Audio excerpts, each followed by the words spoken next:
Gozaimasu, bonjour, bonjour, c'est Nico du Japon, comment ça va? Alors, avant de dire c'est Nico du Japon, vous allez me dire, il aurait dû choisir comme nom Nico du Japon, pas Nico Senpai. Non, parce que je suis modeste, je ne m'appelle pas moi-même Nico Senpai. Voilà, enfin bref. Alors, aujourd'hui,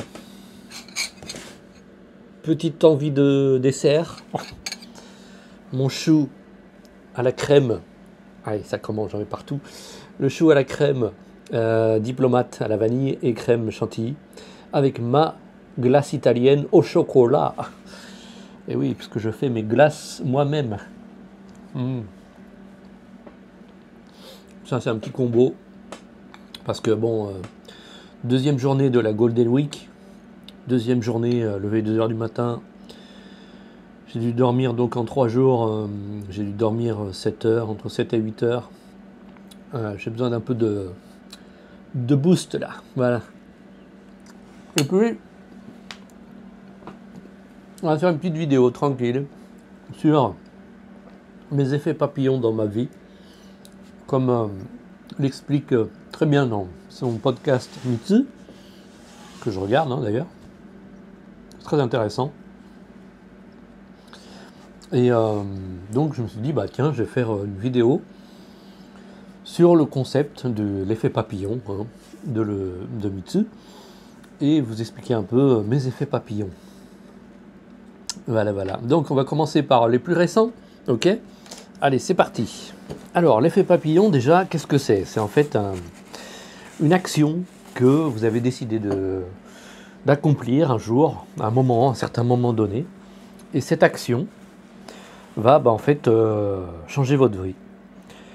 Si vous n'aviez pas accompli cette action, votre vie aurait été différente. Voilà. Donc, moi, le plus récent dans ce qui a changé ma vie, en fait, c'est cette boutique, ma pâtisserie, ici à Hayama. Et en fait, c'est drôle, parce que vous allez voir après, cet effet papillon va se retrouver beaucoup plus loin dans ma vie. Mais en fait, j'ai déjà expliqué dans une autre vidéo, mais peut-être pas en si détaillé. En fait, cette boutique, si j'ai pu la concevoir, c'est grâce à en fait une personne qui m'a invité à un marché. Parce que les Japonais, en fait, ils font beaucoup de marchés, mais pas des marchés de fruits et légumes. Ce qu'ils appellent des markets, c'est des marchés où, en fait elles, c'était des mères de famille, souvent. Où il y a des célibataires aussi, mais beaucoup qui cherchent à se faire, parce que comme elles ne travaillent pas, comme elles ont les enfants, elles construisent, elles font des petites choses, elles confectionnent des petits objets ou des petits trucs en tissu, voilà, et qu'elles vont vendre sur des marchés, voilà. Et elles font ça régulièrement. Et puis une de mes clientes, enfin c'est même pas une de mes clientes parce que j'avais pas de boutique en fait. C'est en fait une personne qui m'a vu que je faisais des ventes au supermarché. Donc vous voyez, c'est grâce même au supermarché. Oula, je crois que la vidéo, elle va être longue la vidéo. Mitsu, invite-moi sur ton studio, on aura le temps de parler. Bon bref. Donc si on remonte, on va commencer à remonter. Donc, si j'ai pu faire la vente, non, on va pas remonter tout de suite, on va y aller après, doucement, ok? Donc voilà, c'est une cliente qui était venue acheter mes gâteaux au supermarché, dont je vous ai déjà parlé, que je fais une fois par mois. Et donc après, elle a vu mon Instagram, on était en contact par Instagram, et elle m'invite, elle me dit, voilà, avec d'autres mamans, on va faire un marché. C'était dans un centre commercial près de la mer, à quoi, une demi-heure d'ici environ. Il s'appelle Terrace Mall. C'est à Tsujido, pour ceux qui connaissent. Et derrière le complexe, en fait, il y a une sorte de parc. Et toute la journée, sur le parc, plusieurs magasins, enfin plusieurs oui, magasins, ateliers, plusieurs mamans vendaient, dont moi. Donc elle m'a invité pour vendre mes biscuits secs à l'époque. C'était à l'extérieur, donc interdiction de vendre des gâteaux, hein, parce que c'est pas réfrigéré. Tout le monde pose leurs articles sur la table, sur leur petite stand là, leur petit stand, et ils vendent. Donc moi je me suis dit qu'est-ce que je vais pouvoir faire. Donc j'avais des financiers, j'ai fait des financiers, j'ai fait un peu aussi le fondant au chocolat. Et puis j'ai fait le gâteau, vous allez voir, qui va se retrouver plus tard, qui a changé ma vie. Gâteau aux pommes et au caramel. Donc, en petit sachet comme ça, hein, en portion pour une personne. Donc voilà, j'arrive le matin, j'étale tous mes articles sur la table. Et puis pendant la journée, je vois à l'opposé du marché. C'est un petit marché, hein, on était en cercle, un peu comme ça. Une banque qui s'appelle Shonan Shinyo Kinko, une banque qui avait son stand. Moi, ils étaient là, bon, je sais pas pourquoi ils étaient là. Et deux personnes, deux messieurs, et ils s'approchent de ma table et ils me disent ouais, on voudrait bien acheter des biscuits secs, là, un petit gâteau sec. Voilà, et puis il y a une personne qui prend le gâteau aux pommes et au caramel. Bon. Et puis, ils mangent, et 1 heure ou 2 heures après, ils reviennent. Et le monsieur qui a acheté le gâteau aux pommes et au caramel, il me dit c'était excellent. Et j'aimerais bien en fait en acheter encore plus tard pour des clients ou pour la famille. Et il me dit où est-ce que elle est votre boutique? Et je lui dis bah, c'est là le truc, c'est que je n'ai pas de boutique. Et ouais, je vends 1 fois par mois à Suzukiya, au supermarché, mais je n'ai pas de boutique. Je dis, oh, c'est dommage quand même, c'est vraiment bon, mais vous ne pensez pas monter votre propre business, votre boutique? Et là je dis, ouais, mais si, mais bon, vous savez, les banques, j'ai besoin d'emprunter, j'ai pas beaucoup d'argent de côté, et il faudrait que j'emprunte à des banques, au moins une banque, et les banques, elles ne prêtent pas aux étrangers. Et là il me dit, mais non, non, c'est pas vrai. Enfin, nous, on prête aux étrangers et il n'y a pas de problème. Après, il faut voir le business plan, tout ça, et on peut prêter aux étrangers. Je dis, ouais, mais attendez, moi, j'ai pas question que je mette ma femme ou ma belle famille en tant que garant. Je n'ai pas de garant. Hein, on dit Hoshonin. Hoshonin, ouais, imasen. Il m'a dit, ouais, mais il n'y a pas de souci, on a des moyens de contourner ça, il n'y a pas besoin de garant, on a des systèmes aussi d'assurance, hein, l'assurance du gouvernement qui nous assure en cas de problème. J'ai dit, ok, moi bon, d'accord, bon, ok, ben, je ne savais pas. Et il me dit, bah voilà, on vous propose, si vous voulez, vous pouvez faire, si vous avez un business plan, quand vous en avez un, vous nous contactez, ils m'ont donné leur carte, et vous nous appelez, et on étudie votre business plan. Et si on est d'accord, bah allez, pourquoi pas, vous pourrez créer votre boutique. Voilà. C'est parti de là. Ce gâteau aux pommes et au caramel, c'est un gâteau magique qui a changé ma vie 2 fois. Donc là, c'est la première fois. Et donc, bah voilà, je suis allé à la banque, ils ont vu mon business plan, ils m'ont dit ok, c'est bon. Ils m'ont prêté l'argent. Ils m'ont même présenté à une deuxième banque qui m'a aussi prêté de l'argent. Donc ça, c'était la banque Koko Kinko. C'est la banque du gouvernement en fait. Et voilà, j'ai pu créer ma boutique. Voilà, et belle la vie. Et avoir ma boutique, c'était franchement mon rêve, quoi. Hein, c'est une petite boutique, moins grande que Ginza, mais à Ginza, c'était pas vraiment ma boutique parce que j'étais produit par une boîte japonaise. Donc voilà. Donc en fait, c'est grâce à ce gâteau que j'ai vendu sur ce marché. Donc ce gâteau qui est en fait une sorte d'effet papillon, mais si vous regardez avant, c'est en fait la dame qui m'a invité. Elle aussi, c'est un effet papillon. Mais le truc, c'est que cette dame, elle m'a connu sur le supermarché de Suzukiya. Et comment j'en suis arrivé? réfléchit bien, à vendre à Suzuki. Et là aussi, il y a un effet papillon. C'est le truc, en fait, c'est que quand j'ai arrêté la boutique de Ginza, j'avais plus de revenus. Et là, il va falloir que... Je me suis dit, bon, ma femme est infirmière, donc elle avait des revenus assez conséquents. Mais il fallait que je remplisse la caisse quand même, quoi. Donc je me suis dit, bah voilà, je vais faire plus de cours de cuisine. Je vais faire des cours de cuisine en attendant de trouver quelque chose de plus stable. Et j'ai cherché sur Hayama, à côté Azushi, j'ai cherché des studios à louer pour faire des cours de cuisine. Et je vois sur internet Kirigaya. En fait, c'est une société qui rénove les maisons, mais qui a souvent les sociétés de rénovation. J'en connais un autre où là aussi je donne des cours de cuisine. Ils ont un studio pour mettre leurs meubles, tout ça en expo, et là ils avaient une cuisine. Et je vois sur net possibilité de louer la cuisine pour une journée pour donner des cours de cuisine. Je dis ok, d'accord, je vais les voir comme ça, cash. Je vais au studio, au bureau, et ils me disent ouais, il faut un rendez-vous. Je dis ok, est-ce que je peux avoir un rendez-vous pour un autre jour? Ok, d'accord, prends rendez-vous pour un autre jour.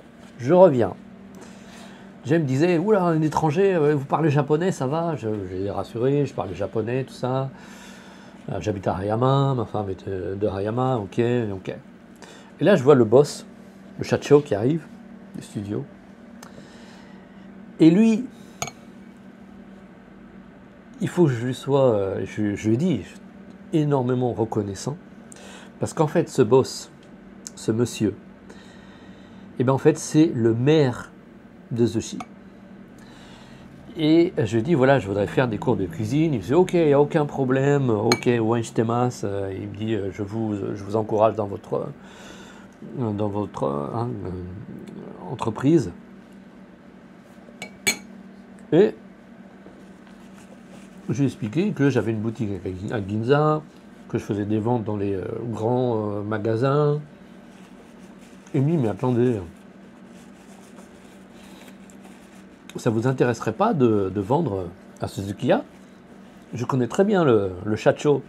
Le Shacho, c'est le directeur, PDG de Suzuki. Évidemment, c'est le maire. Et c'est une dame, hein. Le PDG, enfin la directrice, la PDG de Suzuki, c'est une dame assez âgée. Il me dit, ok, je vous la présente. Oh ouais, d'accord. Et sur le champ, il prend son téléphone. Ah, ouais, j'ai un Français là devant moi. Il voudrait vendre, il fait des gâteaux, tout ça. Il voudrait les vendre chez vous. C'est possible? Je dis, bah attendez, ouais, faut que je le rencontre. Allez, venez. Et là, on y va. Sur le champ. On dit, allez, venez avec moi. On va voir la directrice de Suzuki. Et puis on y va. Elle m'accueille. Grand fauteuil, oui, j'adore la France, les Français. Et je lui dis, j'ai travaillé à Carrefour. Il dit, oula, les gens de Carrefour, ils sont très intelligents. Elle me dit, je ne sais pas si c'est au CJ. Au CJ, ça veut dire des compliments juste politesse, hein, qu'elle ne pense pas le tatemae, hein, comme on dit. Elle me dit, ouais, les gens qui ont travaillé à Carrefour, ils sont très intelligents. Je connais très bien Carrefour, mais c'est un peu le même domaine, hein. Supermarché, hypermarché. Et donc, elle m'a dit, ok, d'accord, je vais appeler le directeur de magasin, cette fois-ci. Le directeur de magasin, il arrive. Ok, quand est-ce que tu es dispo? Cette date. Allez, c'est bon, c'est parti. Ah, voilà. Et j'arrive à faire ma vente, ma première vente, dans ce magasin Suzuki. Il faut savoir qu'il est très, très coté ici dans le quartier, dans la ville, hein. Le magasin Suzuki, en fait, c'est des supermarchés un peu de haut de gamme. Les prix sont assez chers. La clientèle a de l'argent, il faut le dire. Et c'est une clientèle assez âgée, hein. Ouais, parce que bah, au Japon, hein, ce sont les personnes âgées qui ont l'argent, qui viennent de, vous savez, la bubble, hein, la bulle économique, enfin bref. Et voilà. Et j'ai fait ma vente à Suzukiya, j'ai rencontré cette mère, cette maman, hein, qui a mangé mes gâteaux, qui a trouvé très bon, qui m'a demandé si je pouvais les vendre sur le marché, que j'ai rencontré la banque et j'ai eu ma boutique. Voilà. Donc merci au maire de Zushi qui a changé ma vie. Mais le fait que moi, en fait, j'aurais pu dire, bon bah voilà, allez, je vais faire cuisinier dans un restaurant. Et là, j'aurais bossé encore de, je sais pas à quelle heure du matin, jusqu'à minuit, 1 heure, pour un salaire de misère. Parce que mon salaire débutant, je suis pas débutant, mais même quand vous rentrez dans un restaurant, c'est pas mirobolant non plus, quoi. Donc, fallait que je gagne plus. Voilà. Donc, j'avais déjà mes ateliers de fabrication. Parce que quand on a fait la maison, en fait, moi, je pensais faire mon business sur Internet, des ventes sur Rakuten, tout ça, des trucs dans le genre. Donc, j'avais mes ateliers, j'avais les permis de vendre, de produire et de vendre à Suzukiya, donc aucun souci. Voilà. Donc là, quand j'ai parlé avec ma femme, je me suis dit, ouais, qu'est-ce que je fais? Je bosse en resto encore. Mais bosser sous un chef japonais, c'est dur, hein. Je vous dis, c'est très dur. Mentalement, il faut suivre. Moi, j'ai eu un chef japonais, j'en ai eu qu'un seul. Ça a été dur, beaucoup de stress, mais je serais très reconnaissant parce que c'est lui qui m'a appris le souci du détail japonais que j'avais pas à l'époque. Et je suis allé le revoir après, hein, on s'entend bien. D'ailleurs, il m'a dit, là, je vois ce que tu fais là, sur ta boutique, c'est extraordinaire. Il me dit, moi, je serais pas capable. Moi, je serais pas capable de faire ce que tu fais, quoi. Enfin, bref. Donc, voilà. Hein, donc, j'ai décidé de faire des cours de cuisine et pas de rentrer en tant que commis dans un resto. Voilà. Et ça a changé ma vie, quoi. C'est une décision, voilà. En fait, un effet papillon, c'est l'effet d'une décision, hein, c'est ça. Hein. C'est l'effet d'une décision qui fait que, bah voilà, votre vie va changer. Alors, deuxième effet papillon, qui a changé ma vie aussi, bah, c'est ma boutique à Ginza. Et ouais, avoir son nom sur une boutique en plein dans Ginza, bah c'est une chance vraiment unique. J'aurais jamais espéré et pensé avoir mon nom dans le quartier le plus renommé de tout le Japon, voire du monde. Tout le monde connaît Ginza. C'est en plein milieu dans Ginza, plein dans Ginza. Et donc, comment ça s'est passé? Quel est l'effet papillon qui a fait que j'ai pu avoir ma boutique à Ginza, mon café?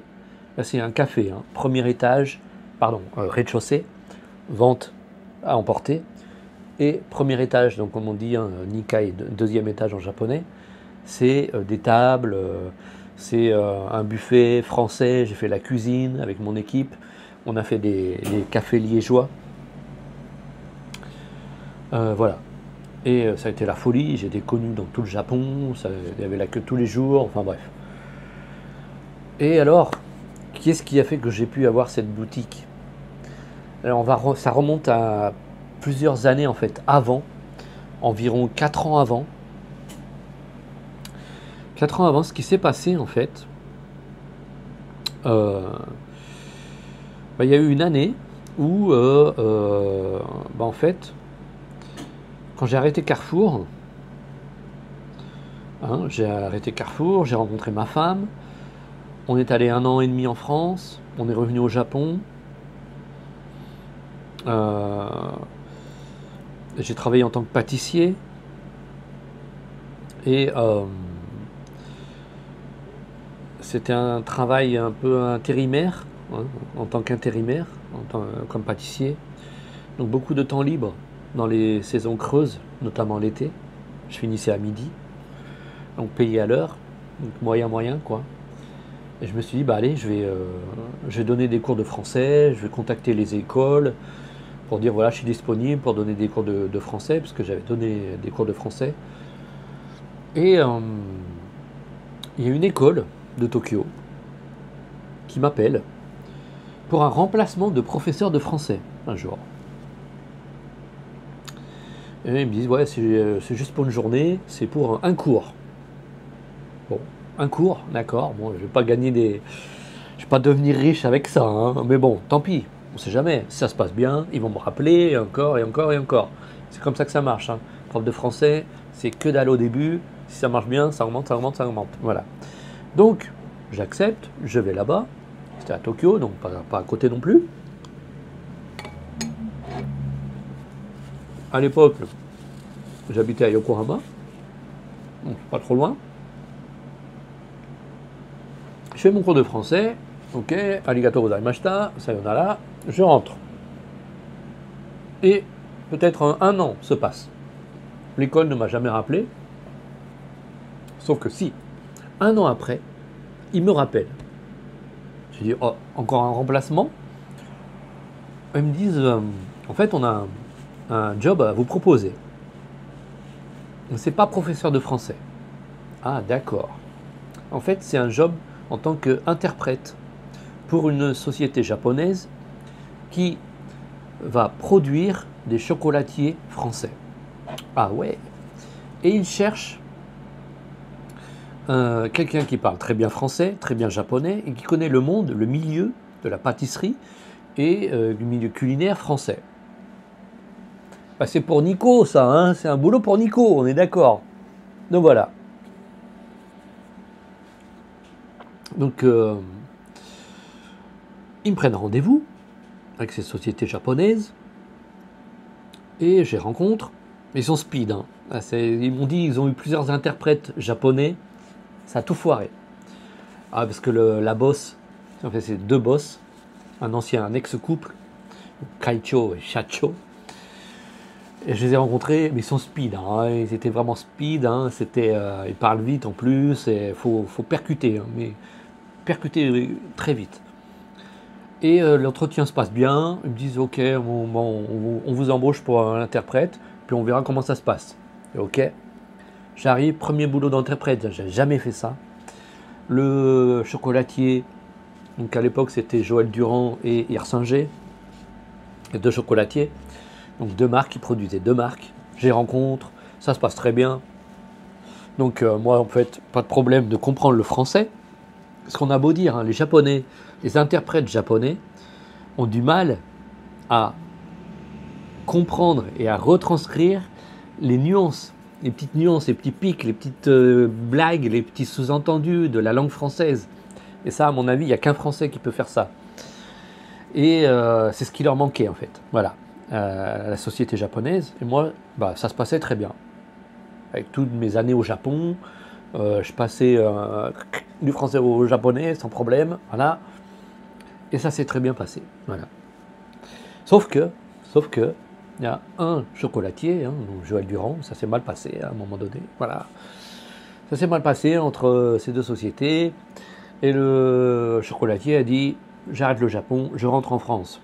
Bam, ok. Et là, donc, il se retrouve avec une boutique sans marque, en plein dans Ginza.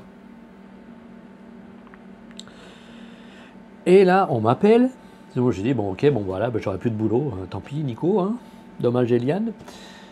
Puis ils m'appellent, ils me disent, Nicolas, est-ce qu'on pourrait vous voir avec votre femme? On a quelque chose à vous dire. Et ma femme, elle dit, elle n'aime pas trop le milieu du business. Elle est infirmière, elle est dans son truc d'infirmière, le business, comme ça, le SNS, le YouTube, tout ça, c'est pas son truc. Je suis oh là là, j'ai pas envie, bon ok d'accord, j'y vais, allez, on y est allé. Et ils me disent, voilà, Nicolas, on voudrait vous produire votre marque dans la boutique qui a été laissée en plan, comme ça, vide. J'ai ma marque, avec mon nom, à Ginza, dans Ginza, ma marque. Je dis oui, votre marque, on va vous produire. Donc on vous propose un salaire fixe, un très bon salaire. Salaire fixe, et après, bon, que ce soit en déficit, en le rouge ou pas, on vous paye votre salaire, il n'y a pas de souci. façon, c'était la première société de récupération de données informatiques au Japon. Donc ils avaient les reins solides. Hein, il y avait le pognon qui arrivait. Je vous dis, après, ils ont acheté tout un étage de Kabukiza. C'était de la folie. Enfin bref, j'ai dit, mais pourquoi en fait, et le Kaicho, le boss, l'homme, il me dit, voilà, en fait, Nicolas, rappelle-toi, un jour, pour mon anniversaire, tu m'as offert un gâteau. Tu te rappelles de ce gâteau? J'ai dit, je me rappelle très bien, c'était le gâteau aux pommes et au caramel. Ce gâteau magique. Il m'a dit, Nicolas, quand j'ai mangé ce gâteau aux pommes et au caramel, bien sûr c'était excellent, mais là j'ai compris qu'un jour, je produirais la boutique de Nicolas. À ce moment-là, je savais. Je ne sais pas quand encore, je ne savais pas quand, mais je savais. J'avais décidé en moi, un jour, je produirais Nicolas. Et c'est le moment, c'est l'opportunité. On a une boutique, il faut qu'on mette une marque dedans. Donc on te propose de te produire ta marque. Oh. Je regarde ma femme, elle me regarde. Bon, ma femme était un peu dans les nuages, parce qu'elle n'est pas du tout au business. Et puis bon, ils avaient la tchatch. Le truc, c'est que j'étais tout heureux d'avoir ma marque. Ça, je me voyais comme ça en pâtissier, là, dans tout le poster, le milieu de Tokyo Ginza, là. Mais le truc, et là j'ai beaucoup d'amis, qui n'étaient pas des amis d'ailleurs, qui ne m'ont plus contacté à partir du jour, parce qu'en fait, le truc, c'est que ils m'ont dit, voilà, on va faire votre marque dans Ginza, mais ce ne sera pas une marque de luxe, vraiment avec les paillettes, tout ça, la marque bien française. Ce sera une marque pop, genre Harajuku, avec, très coloré, et avec le symbole du lapin. Parce que nous, les Japonais, on adore le lapin. Ce qui est mignon, le lapin, c'est mignon. Surtout, on ne mange pas de lapin au Japon. Et ils m'ont dit, voilà, on vous a fait un chapeau. Donc, le chapeau en forme de lapin. Alors, je ne l'ai plus parce que je l'ai rendu. Mais pour vous montrer, en fait, c'était ça. On voit pas trop. Vous voyez, deux petites oreilles là. Donc voilà. Donc, la couleur de la marque, c'était le orange et le bleu. Pour que ce soit bien flashy, hein, dans Ginza. Donc, ils ont refait toute la façade, la vitrine.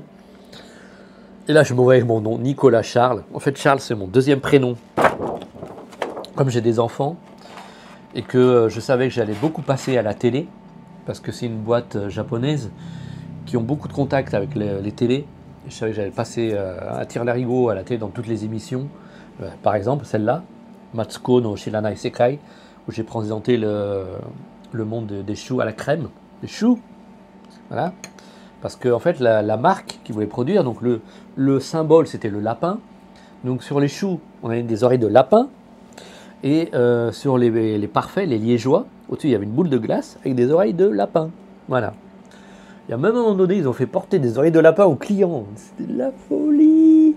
Mais les lapins, vous savez, le temps genre les call girls là, avec le pompon. Il n'y a pas le pompon, mais il y avait les oreilles. Ça, quand ça a commencé à partir en cacahuète là, c'était 2 ans après. Enfin bref. Et donc voilà. Je me suis retrouvé avec ma boutique dans Ginza grâce, en fait, au cadeau de ce gâteau aux pommes et au caramel que j'avais fait à ce directeur.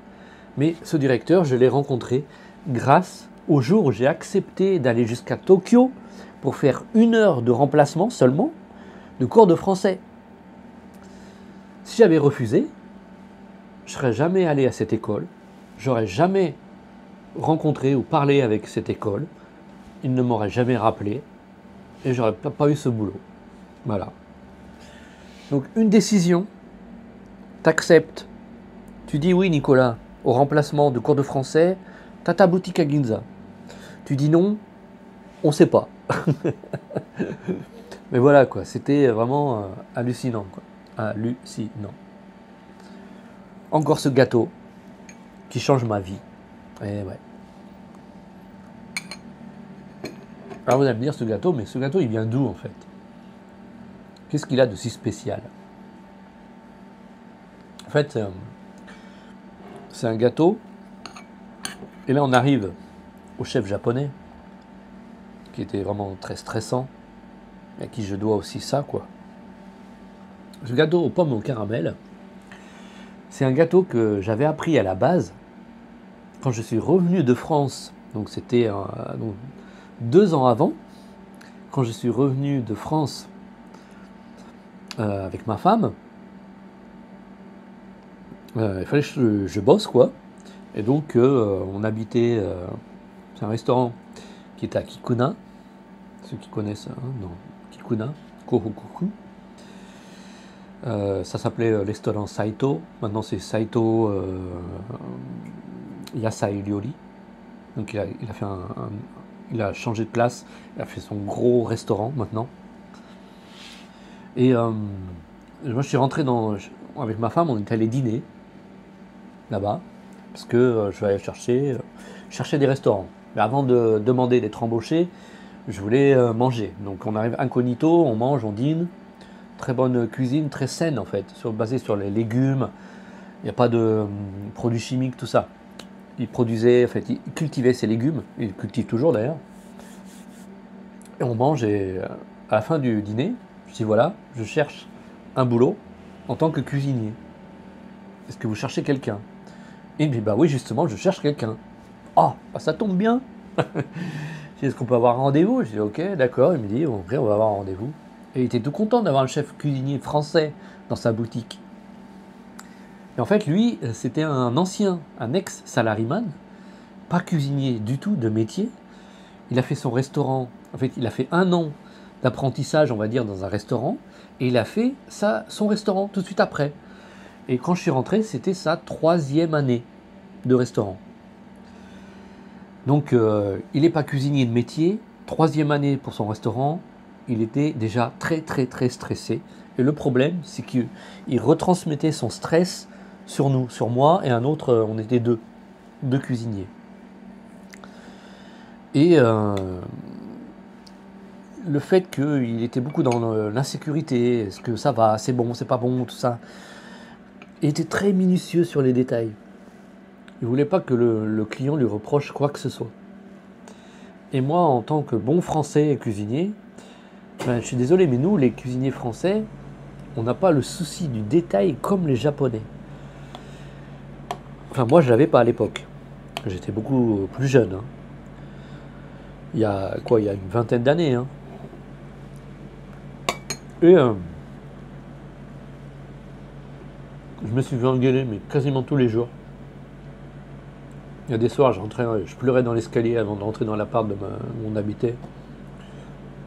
J'ai tenu 1 an. Mon coéquipier, il a arrêté avant. Donc lui, il a quand même tenu 2 ans.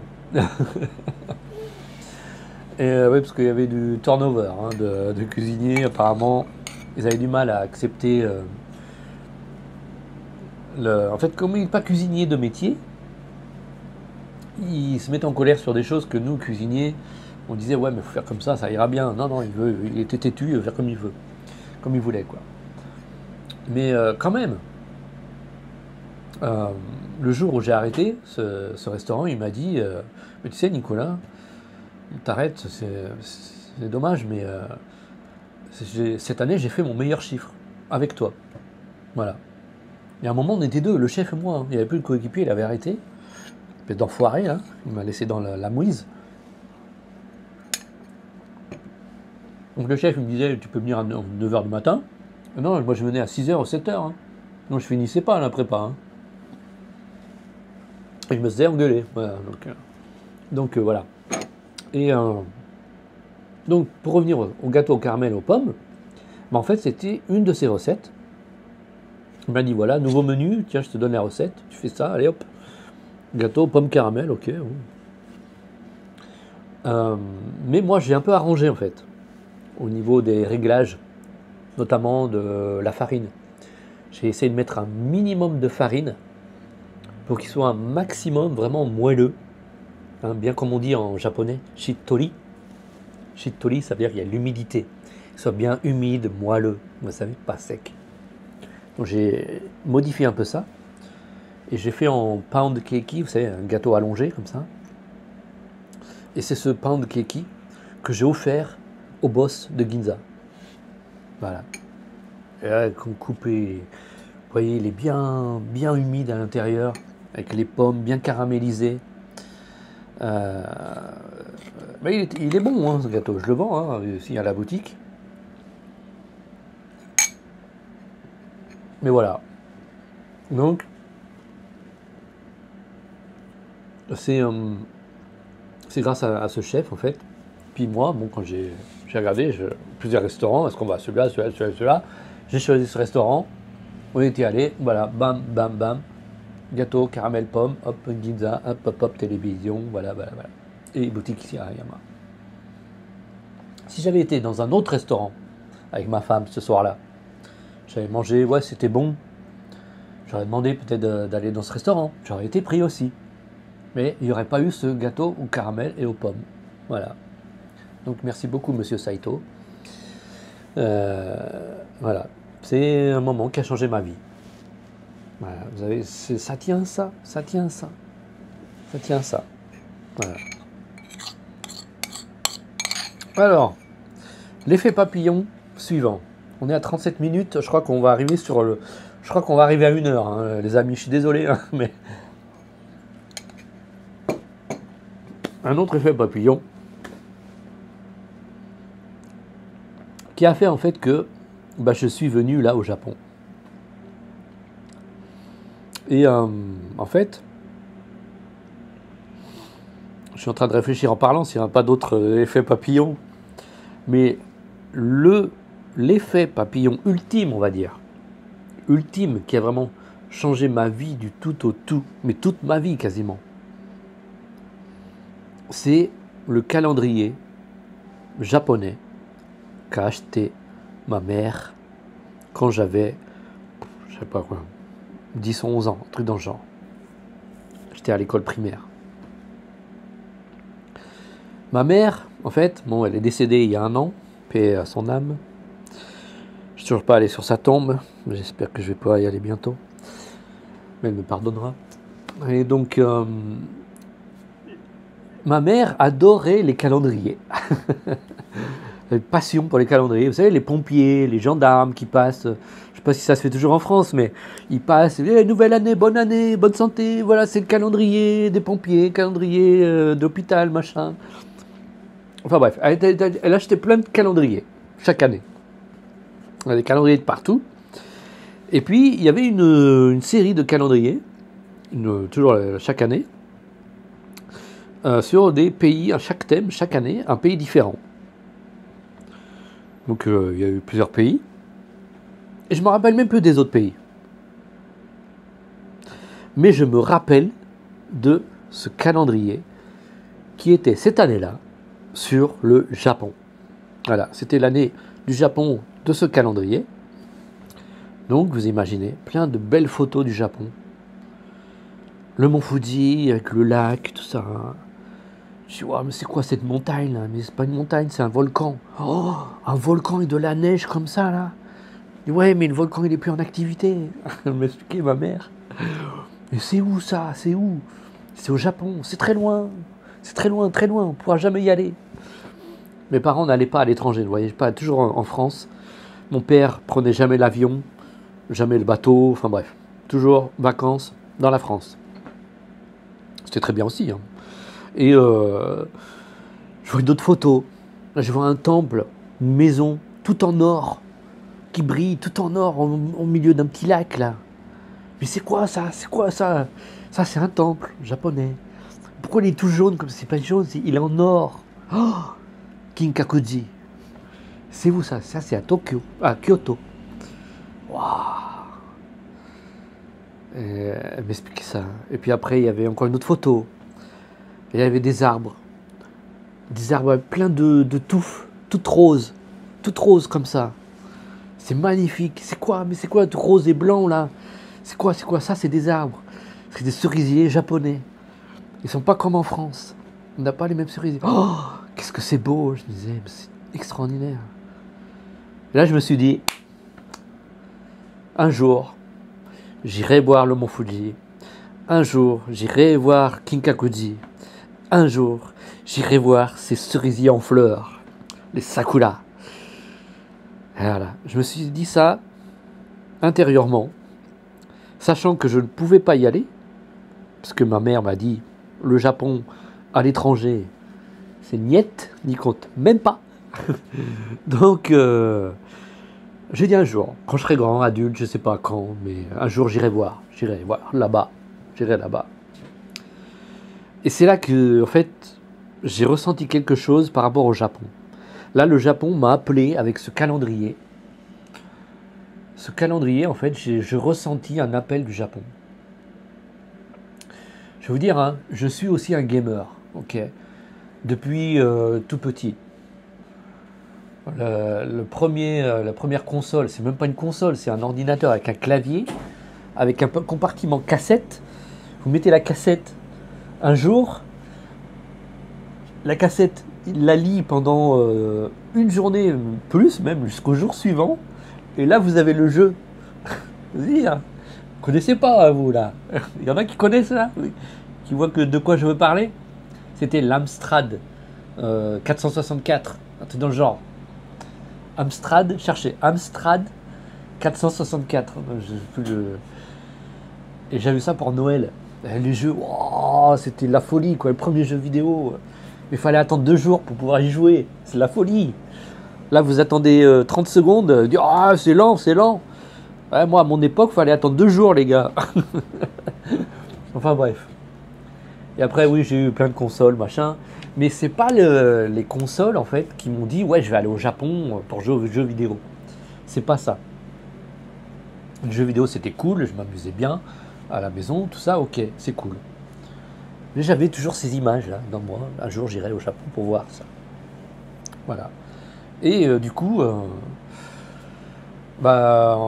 lycée, après 2 ans d'université. Voilà. À l'université, alors quelle université est allé Nicolas? Donc c'est à Bourg-en-Bresse. Donc c'est l'université Lyon 1 de Bourg-en-Bresse qui s'appelle Alimentech. Est-ce qu'il y en a qui connaissent parmi vous Alimentech? S'il y en a qui connaissent, c'est de la folie. Donc je m'étais inscrit une première fois, j'ai été refusé. J'ai fait une deuxième terminale. Là, j'étais premier de la classe toute l'année. Là, ils ne peuvent pas me refuser. J'ai été pris. Alimentech, en fait, c'est une université. C'était en fait un IUT en agroalimentaire. Voilà, 2 ans. Deux de mes meilleures années de ma vie en France. L'université, la vie universitaire, c'était le pied. J'avais mon appart, payé par les APL, parce que mes parents étaient déjà à la retraite. C'est la bonne époque. Et la teuf tous les soirs. Ah ouais, la teuf. Mais je bossais quand même, hein. J'ai eu mon diplôme, ok, il n'y a pas de souci. C'était extraordinaire. Extraordinaire. Donc voilà, et après, service militaire, bah ouais, j'étais dans les 2 dernières années de service militaire à Lyon. Et en fait, là, c'était un copain de mon frère, là, je remercie, qui m'a pistonné pour rentrer à Lyon. Parce que Lyon, c'est assez cool. Hein, service militaire, c'est cool. Et en plus, pour être à la réception téléphonique. Téléphone, ouais, quand est-ce que je vais partir pour faire mon service militaire? Ok, t'es né en quelle année, ton nom, voilà. Bah, tu vas partir, telle date, voilà. C'était ça en gros, quoi.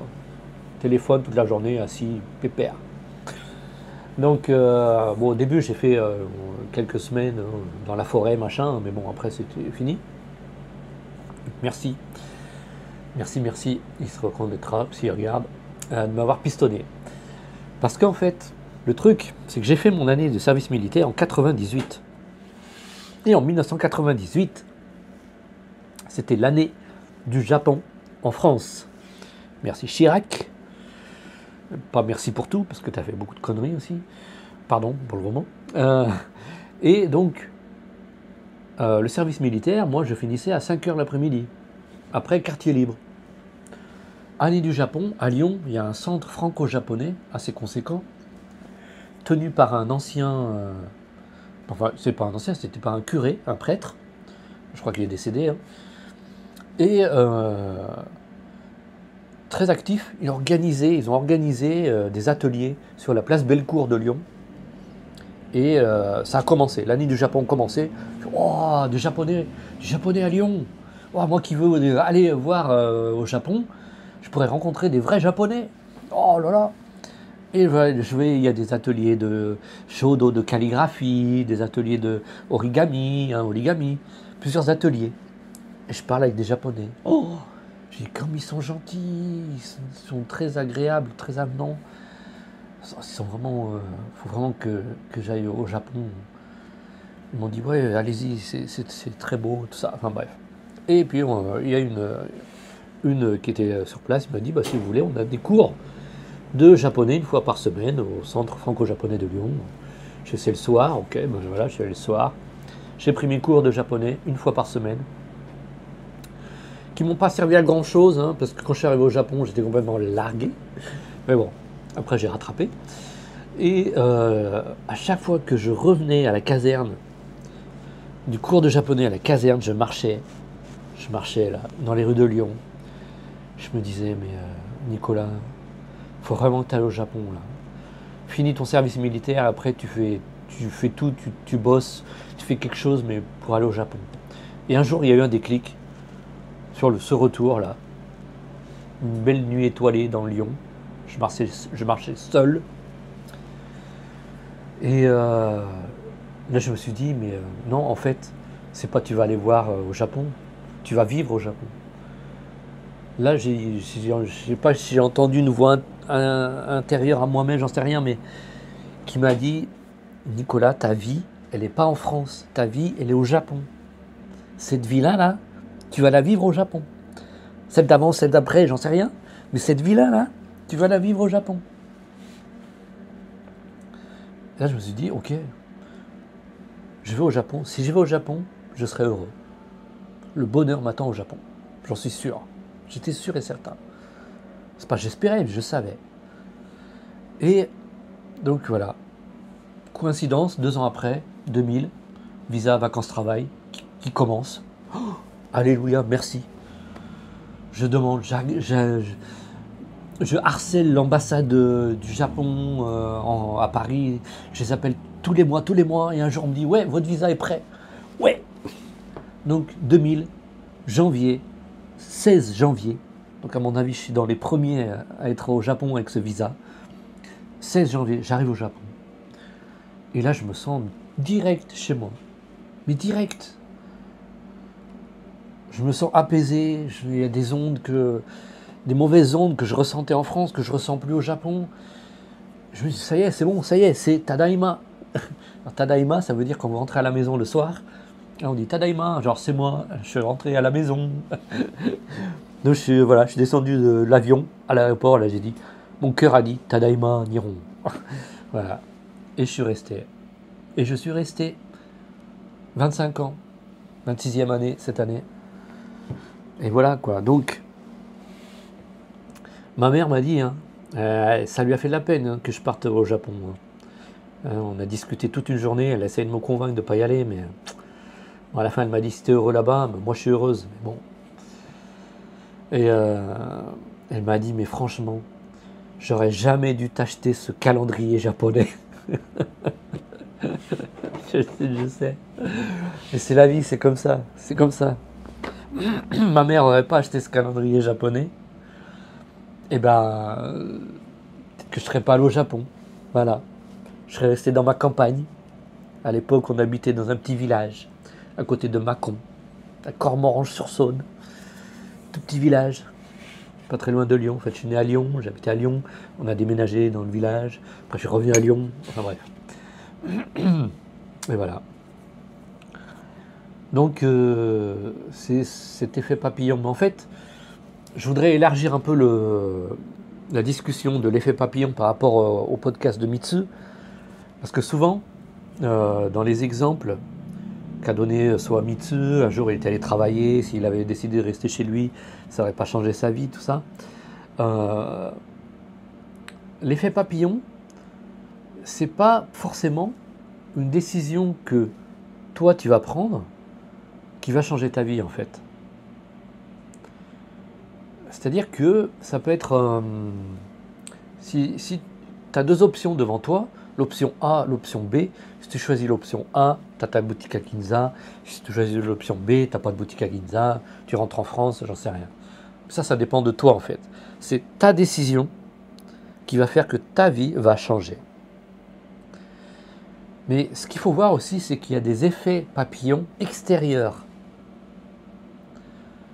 Et c'est autrui, une autre personne, qui va être un effet papillon sur ta vie. Vous voyez ce que je veux dire? C'est si cette personne, par exemple, imaginez, je fais comme cadeau le gâteau aux pommes et au caramel au boss de Ginza. Il ne le mange pas. Tu vois, j'ai rien à foutre, j'aime pas les pommes, allez hop. Il ne le mange pas. Et bien là, il n'aurait jamais eu le déclic, ah, je vais faire la boutique de Nico un jour. Là, c'est sa décision en fait. Donc, il y a des effets papillons qui vont être engendrés par vos actions propres, et il y a des effets papillons qui vont intervenir dans votre vie de l'extérieur, pas forcément de soi-même. Tout dépend de la réaction des autres aussi. Donc c'est pour ça que l'effet papillon en soi-même c'est vraiment très complexe. Et je dirais même qu'il y a un troisième effet papillon, et que là Mitsu n'aborde pas forcément dans son podcast. Enfin, je vous avoue, je n'ai pas vu le dernier podcast sur la doubleuse. Je regarderai plus tard. Mais il y a un troisième aspect que j'aimerais aborder de l'effet papillon, en fait. C'est que toi-même, moi-même, je vais être l'effet papillon de quelqu'un. C'est ce que je veux dire. Suivant ma décision, je vais changer sa vie. En fait, c'est un peu comme le boss de Ginza. Sa décision a changé ma vie. Sa décision a été provoquée par mon action, ok. Mais, notamment, vous allez le voir, ce que je veux dire, c'est que, et Mitsu va le comprendre, d'ici quelques années, peut-être même plus vite, en tant que parent, je pense que nous, parents, moi j'ai 4 enfants, nous sommes l'effet papillon, un des effets papillons pour nos enfants. On peut être un effet papillon de la vie de nos enfants. Suivant en tant que parent, comment vous allez éduquer votre enfant, suivant comment vous allez l'orienter, sa vie va changer. Ça, j'en suis convaincu. Donc vous pouvez devenir en fait l'effet papillon de la vie de quelqu'un d'autre. Et là, il dira, mon père a été, comme moi j'ai dit, ma mère, elle a acheté ce calendrier. En fait, c'est le calendrier, mais c'est ma mère aussi qui a été l'effet papillon sur moi. Voilà. Donc les parents, c'est un essaim de papillons pour les enfants. Je suis un essaim. Mitsu aussi, toi, en tant que papa maintenant, tu es un essaim d'effets papillons sur la vie de ta fille. Tu vas faire des choix qui vont orienter la vie de ta fille. Comme moi, j'ai fait des choix qui vont peut-être orienter la vie de mes enfants. Je vous donne un exemple très concret. Par exemple, mon fils aîné, il y a 2 ans, il rentre au lycée. Vous savez qu'au Japon, quand vous rentrez au lycée, il faut savoir quasiment ce que vous voulez faire plus tard comme boulot. C'est un peu trop tôt à mon avis, mais bon bref. Il faut dire déjà au lycée ce que vous voulez faire. En gros. Et donc j'ai demandé à mon fils, qu'est-ce que tu voudrais faire comme étude qui t'amènerait à quel métier? Et il m'a dit, moi je veux pas aller à l'université, je veux devenir Déménageur. La première fois que j'ai entendu ça, gros blanc. Là, je me suis dit, intérieurement, j'ai pas dit c'est une blague. Il avait pas l'air de blaguer, donc je lui ai pas dit c'est une blague, parce qu'il allait mal le prendre. J'ai fait d'accord, déménageur. Mais pourquoi déménageur? Et il me dit parce qu'en fait j'ai envie de gagner ma vie très rapidement, le plus vite possible. Et en fait mon fils il a vraiment il a ce problème-là qu'il pense que lui il est une charge pour moi, pour ma femme. Il veut devenir indépendant pour ne plus être une charge financière vis-à-vis de moi et de ma femme. Il a tendance à beaucoup à penser ça. Il pense beaucoup trop en fait. Trop vite adulte, mon fils, de toute façon. Bon, par rapport à son harcèlement scolaire, hein, ça lui a fait devenir adulte très très vite, ça aussi, mais bon. Et je lui dis, ok, mais attends, mon fils, réfléchis bien, t'as le temps, t'as encore 3 ans de lycée là, avant de te décider. Je dis, ouais, mais je suis décidé, je vais faire déménageur. J'ai cherché sur internet, j'ai parlé avec des déménageurs, j'ai parlé avec le mec de Yamato. Yamato, c'est genre le mec de UPS, de la Poste, hein, qui transporte des colis. Je lui dis, vous faites ça depuis quand? Il me dit, ouais, depuis pas très longtemps, avant j'étais déménageur. Je dis, ça se passe comment déménageur? Je dis, ouais, c'est dur, hein, c'est dur, déménageur, c'est dur, on gagne bien, mais il faut faire plusieurs déménagements par journée. C'est pas un boulot sur la durée, quoi, sur la longueur. Je dis, bah ouais, évidemment, je m'en doute bien. Donc j'ai laissé passer 1 an environ. Et j'ai rediscuté avec mon fils, encore de nouveau. J'ai dit, t'as pas changé d'avis? Non, non, déménageur. Pourquoi tu veux faire déménageur? T'aurais pu me dire la police, j'en sais rien, je sais pas quoi. Surtout, j'ai connu en plus à Carrefour un ancien déménageur. Il m'a dit, mais plus jamais je ferai des déménagements. Ouais. Je lui ai dit, mais attends, un déménageur, tu fais pas déménageur quand t'as 40 ans, t'as le dos, tu vas te casser le dos. Je lui ai dit, si tu te payes une hernie, c'est qui? C'est nous en fait. Moi, quand je vais avoir 70 ans, plus de 80, il va falloir que je te soigne, je pourrais pas. Prends un boulot qui peut te servir sur la durée. Tu vas pas tenir, ton corps, il va pas tenir jusqu'à 50, 60 ans, déménageur. Si, c'est pas grave, à ce moment-là, je ferai camionneur après. Mais camionneur, mais tu te rends pas compte, c'est encore plus dur. Camionneur, personne n'a rêve de faire, d'être camionneur, de conduire des camions. Je sais que parmi vous, peut-être il y en a qui conduisent des camions, mais on m'a dit, oh, tu sais, on fait pipi dans la bouteille, machin, tout ça. Je vois les bouteilles de pipi au bord de l'autoroute, là. Je lui ai dit, c'est encore plus dur. Et je lui ai dit, écoute, mon fils, écoute-moi, mon fils. Écoute-moi bien, mon fils. Je lui ai dit, t'es doué en dessin. Mon fils, il dessine super bien, depuis tout petit. Il est né avec un truc. Toutes les écoles, les professeurs, ils vont dire, il est différent. Son trait, il est unique. Il n'y a aucun problème. Je pense que ça vient de mon père qui était architecte. Il est pareil, quand il dessine, il gomme jamais, quoi. C'est parfait, c'est droit, enfin bref. Il a son univers, il a des monstres, il pense à un monstre, il l'écrit tout de suite, voilà, enfin bref. Je t'aime dessiner. Je lui dis, mais fais-en un métier. Il dit, non, je veux garder en tant que passe-temps, en tant que loisir. Mais écoute, mon fils, écoute-moi, mon fils. Je lui dis, écoute-moi, tu as un don pour le dessin, tu aimes dessiner, de faire de ce don, de faire son métier, c'est une chance unique. Si tu peux avoir la chance, l'opportunité de te servir de ce don pour ton métier, je suis sûr que tu vas être heureux. Moi, j'aime cuisiner, moi j'aime faire les gâteaux, je suis heureux, même si je me lève à 2h du matin, mais je suis heureux parce que j'aime ça. J'aime faire ça. Tu vois, c'est une chance. Si tu as la chance, essaye. Ok? Donc, oublie le côté financier. Papa et maman, ils vont faire ce qu'il faut pour payer tes études. Et vas-y, essaye une école de dessin, de tout comme ça, quoi. Donc il veut pas aller à Tokyo, donc il veut pas aller à l'université d'art, donc il ira dans une école en fait, de character designer pour les jeux vidéo et les animés, voilà. Donc les caractères, voilà, design, du design de, voilà.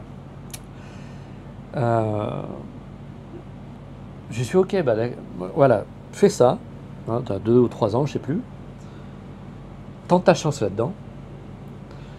Pendant les vacances, que les vacances entre 2 ans c'est assez long, tu as 2 ou 3 mois, fais un petit boulot en tant que déménageur, regarde si ça te plaît, et si vraiment, après tes études de dessin, si tu veux plus travailler dans le dessin, bah vas-y, fais déménageur. Au moins, tu auras fait un petit boulot en tant que déménageur, tu sauras ce que c'est. Ou autre chose, si ça lui plaît pas, j'en sais rien. Là, il est au lycée, il pourrait faire un petit boulot, mais en fait, c'est une école privée qui interdit de faire des petits boulots pendant les vacances pour se concentrer sur les études. Bon, voilà, c'est le règlement. Donc là, il respecte le règlement. Mais là, bientôt, il est en 3e année, il va finir sa 3e année, il pourra essayer le boulot de déménageur. Il n'y a aucun souci. Mais bon. Donc, vous voyez, c'est moi, en fait, c'est moi en tant que père, bah, qu'il est influencé dans sa vie. Et moi, j'ai été son effet papillon. Alors, est-ce que ce sera un effet papillon sur sa vie? J'en sais rien. Est-ce que si j'avais pas eu cette discussion avec lui ce jour-là, où j'ai dit tant ta chance en tant que dessinateur, tout ça, si j'avais pas eu cette discussion, si je m'étais dit, ok, bon, mon fils il veut faire des ménageurs, bah vas-y, allez, casse-toi de dos et moi je sais plus rien après, moi c'est plus mon problème. Si je m'étais dit ça, bah là, dans quelques mois, il devenait déménageur, sans aller à l'université ou dans une école spécialisée. Moi, je pense que en tant que parents, nous sommes des effets papillons. Bon, on peut être des effets papillons pour des amis, pour des connaissances. Hein. On peut, nous-mêmes, nous sommes des effets papillons sur la vie des autres. C'est ça que je veux dire. Nous sommes des effets papillons, on crée des effets papillons qui vont avoir des conséquences sur notre vie, mais on crée aussi des effets papillons qui vont avoir des conséquences sur la vie d'autrui. Et on ne s'en rend pas toujours compte parce que c'est la vie d'autrui, mais quand ça vient, on parle de ses enfants, là on s'en rend vraiment compte. On a vraiment une influence sur la vie de nos enfants. C'est une grosse responsabilité de devenir père et mère vis-à-vis de la vie des enfants. Voilà. Donc, Mitsu, un message à toi. Mitsu, si tu regardes cette vidéo, j'espère, peut-être, je sais pas. Jusqu'à la fin, en plus, oula, plus d'1 heure. Dites en message à Mitsu à la fin de la vidéo.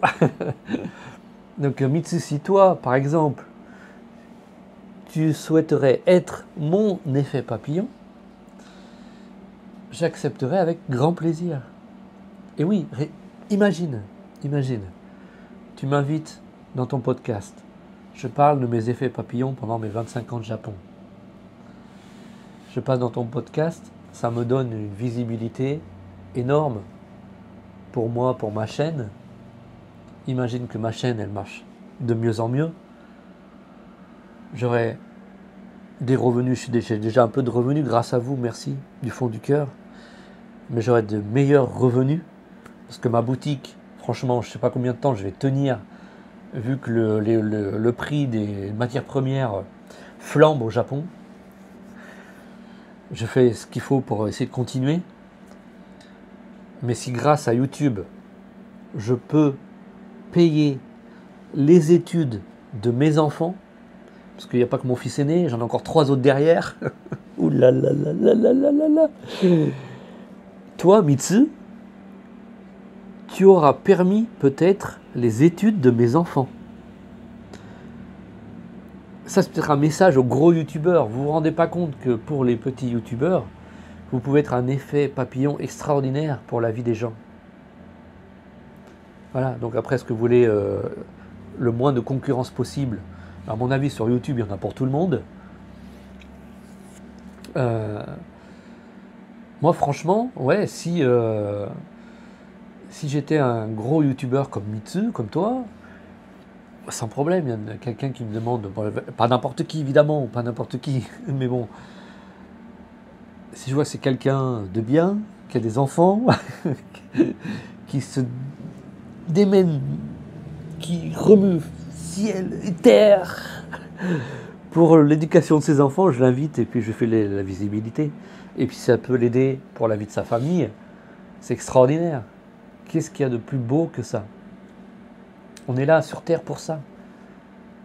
Amour et respect, entraide, c'est toujours ce que je dis. Okay, si on peut le faire, pourquoi pas? Ça coûte rien. Donc je lance un appel à Mitsu. Mitsu, si tu veux m'inviter, si tu penses que je veux pas être une mauvaise image pour ta chaîne, je n'ai pas l'intention de dire quoi que ce soit d'irrespectueux. Je raconterai ma vie, mes effets papillons. Et j'accepte avec plaisir d'être ton invité. Mais bon, évidemment, c'est toi qui décides, il n'y a aucun souci. Si tu ne m'invites pas, il n'y aura aucun problème, aucun souci. Je ne vais pas commencer à être dans le « ouais, il ne m'a pas invité, il a la grosse tête », tout ça. Non, non, je ne suis pas dans ce délire, il n'y a pas de souci. C'est comme ça, c'est la vie. C'est la vie. C'est un effet papillon ou pas d'effet papillon. Voilà, c'est comme ça. Voilà, donc un bon entendeur. Mitsu, je reste à disposition. Tous mes abonnés, si vous voulez lancer un petit message à Mitsu, un message subliminal. Il y a Nico Senpai qui voudrait être invité au podcast de l'effet papillon de Mitsu. Voilà, vous pouvez dire ça. Mais bon, voilà. Et puis en tant que papa, moi j'ai quand même pas mal d'expérience en tant que papa. Si tu as des questions, voilà, il n'y a pas de souci. Moi je suis toujours content d'avoir une discussion avec un père expérimenté. C'est très enrichissant de discuter avec des parents, d'autres parents. Voilà. Donc voilà. 1h07. Ouh là là, Nico Senpai, il va se faire gronder par ses abonnés. Il va dire Nico, c'était trop long ton truc. Désolé, sumimasen. Moshi wake gozaimasen deshita. Oyurushi kudasaimasen. Voilà. Donc pardonnez-moi. J'espère que ça vous a intéressé. Des effets papillons, peut-être qu'il y en a sûrement d'autres. Et il y en a d'autres. Là, en disant, j'en prends un, mais bon, elle va durer 2 heures la vidéo. Je ferai peut-être une autre partie, peut-être dans le podcast de Mitsu, si on a le temps. Voilà. Parce qu'il y a d'autres effets papillons qui ont influencé ma vie. Voilà. Voilà, voilà. Donc, quand vous prenez une décision qui va changer votre vie, à un moment donné, vous le sentez, je pense que vous le sentez, il y a une atmosphère qui change. Je dis, oula, là je dis comme ça ou comme ça, ma vie, elle va changer. Enfin, moi, c'est ce que j'ai ressenti. Quand le boss de Ginza m'a dit, je te propose ta boutique, oh, j'ai ressenti une chaleur, là, ça a monté en moi. Je dis, Nico, oula, réfléchis bien, là, il y a un truc qui se passe. Tu dis oui, tu dis non. Tu dis non, plus de boutique à Ginza, plus rien, tu es sans boulot, enfin rien, enfin bref. Tu dis oui, ta vie, elle peut changer. Elle va changer. Là, on le ressent en général, ce genre de truc. Voilà. Donc, écoutez bien votre intuition. C'est très important. Hein, ok. L'aura, le karma, tout ça, c'est très... Votre intuition, c'est le plus important. Toujours suivre son intuition. Toujours se battre pour ses rêves, vos rêves. Ok. Et comme ça, aucun regret. Voilà. Ok. Donc, je vous souhaite beaucoup d'amour. Beaucoup de courage pour tous vos projets, hein, tous vos souhaits. Pour ceux qui sont dans le mal, hein, dans la maladie, je sais que parmi vous il y en a, je vous souhaite la force, beaucoup de force. Ok, je pense à vous, hein, en particulier à un qui se bat tous les jours. Donc bon courage, gambatte kudasai, ok, et gambarimashou, ok. Merci beaucoup, désolé pour la longueur et on se revoit pour une prochaine vidéo. Arigatou gozaimashita.